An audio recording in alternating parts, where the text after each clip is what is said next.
Hi, I'm Dr. Bill Carlazon, Principal Editor of NPP Digital Psychiatry and Neuroscience. Welcome to the DPN Deep Dive, our journal's AI-generated podcast that summarizes DPN articles in short, accessible episodes. Each episode is created using Google's Notebook LM, refined by our tech-savvy social media team, and approved by the authors to ensure clarity, accuracy, and approachability. Let's dive into this episode to explore the latest research in digital psychiatry and neuroscience.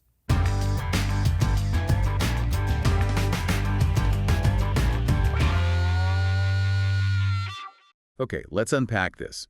In an age where our phones are, well, practically extensions of ourselves, what if your typing patterns could offer surprising clues about your mental well-being? It's a fascinating area, this digital phenotyping. It's really gaining traction. Right. And today, we're diving deep into a study examining this very question in young people. It's titled, Tapping into Truth, an exploratory cross-sectional analysis of psychomotor symptoms and typing behavior in an adolescent observational cohort. Tapping into truth. I like that. It's significant work from Taylor Braund and colleagues. They're based at the University of New South Wales in Australia. Okay, so here's where it gets really interesting, right? Researchers initially thought, maybe intuitively, that classic depressive symptoms like psychomotor slowing or agitation. Yeah, that feeling of being sped up or slowed down. Exactly. They thought that would clearly show up in how adolescents typed on their phones. But you know what? That wasn't the case. It wasn't. They found no significant link between those specific psychomotor symptoms and the typing behavior. Which is really quite unexpected. You'd think motor changes would directly translate, but no. What's fascinating here is that while those expected links weren't found, other distinct patterns did emerge. Okay, so if not the classic motor symptoms, what did they find? Well, for adolescents experiencing higher appetite symptoms, that's item 5 on the PHQ-A questionnaire relating to changes in eating. Appetite changes. Okay. There was a clear association with faster typing. Faster, not slower. Faster, specifically a faster down time. That's the time between consecutive key presses and also a greater number of total key presses in the task. So, more engagement, faster interaction. Any thoughts on why? Well, the connection might suggest underlying shifts in energy levels, perhaps, or maybe even an increased urge for movement, which is sometimes observed in, say, certain disordered eating conditions. Though the study didn't directly assess that link, it's a potential interpretation. Interesting. So it flips the script a bit from the initial slowing idea. And it wasn't just appetite, was it? No, absolutely not. Symptoms of anhedonia also showed a really intriguing pattern. That's PHQ-A item 1, right? Yeah. The reduced ability to feel pleasure or interest in things. Exactly.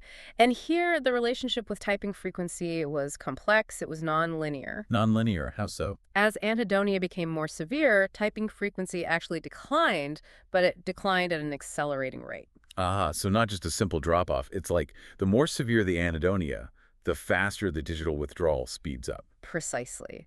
It suggests a more nuanced picture of how these specific symptoms might manifest digitally. It's not just less typing, but a sort of accelerating disengagement. That makes sense. It paints a picture. Maybe someone less active in chats, shorter replies. Could be. And just to add some context, exploratory analyses also confirmed that a higher overall disordered eating score was associated with faster and more frequent typing. That reinforces the appetite findings. Okay, so that connection seems pretty solid. But interestingly, no significant links were found with general anxiety scores or with insomnia scores. So it seems quite specific to appetite and anhedonia symptoms, at least in this study. What about other factors, like does it matter if you're left-handed or where you live? Good question. And yes, they looked at that. Factors like a person's sex, their handedness, and even where they lived, major cities versus interregional areas, did consistently influence typing patterns. That's sort of expected. Right. But the key thing is the associations with appetite and anhedonia remain significant even after accounting for these other variables. Okay, so that strengthens the finding, suggesting it's not just explained away by demographics. Exactly. It highlights the robustness of those specific symptom associations. This is all incredibly insightful, really paints a picture of how specific feelings might show up digitally. But, like all research, there are caveats, right? What limitations should we keep in mind here? Oh, absolutely. Very important. First off, this was a cross-sectional study. Meaning a snapshot in time. Precisely. It captures data at one single point. So we see correlations, associations, but we can't determine cause and effect from this alone. We can't see how things change within one person over time. Got it. No causation, just correlation at this stage. What else? Well, the typing data itself, it came from a brief 30-second text copying task. So not their normal everyday texting or typing. Right. It's standardized, which is good for comparison, but it might not fully capture the subtle variations in someone's natural everyday typing style. Yeah. You know, how you might type differently while texting a friend versus writing an email. True, that makes sense. Any other limitations? Yeah, it's a couple more key ones. The study sample was entirely adolescents. So we can't necessarily say this applies to adults or older populations. Exactly. The findings might not generalize. And finally, the depression symptoms were self-reported using the PHQ-A questionnaire. While useful, self-reports have limitations. Also, the specific psychomotor item on that questionnaire hasn't been directly validated against objective measures of motor function. And some items on questionnaires like the PHQ-A can be a bit double-barreled, asking about two things at once, which can make very specific interpretations a little tricky sometimes. Right. So important context. Keep the snapshot nature, the specific task, the age group, and the self-report measures in mind. Definitely. So pulling this all together then, what does this deep dive really mean for you, the listener, and maybe for how we understand mental health going forward? I think it really suggests that smartphone typing behavior holds potential. Maybe not as a way to slap on a general depression diagnosis, but potentially as a valuable signal for understanding and maybe even monitoring specific depressive symptoms. Like the changes in appetite and anhedonia you mentioned. Exactly. Especially in young people. It underscores the importance of looking beyond just a total depression score and focusing on individual symptom manifestations.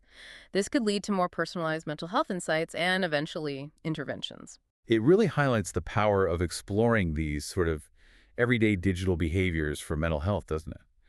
Imagine the possibilities for truly personalized digital support, picking up on subtle shifts. The potential is certainly there.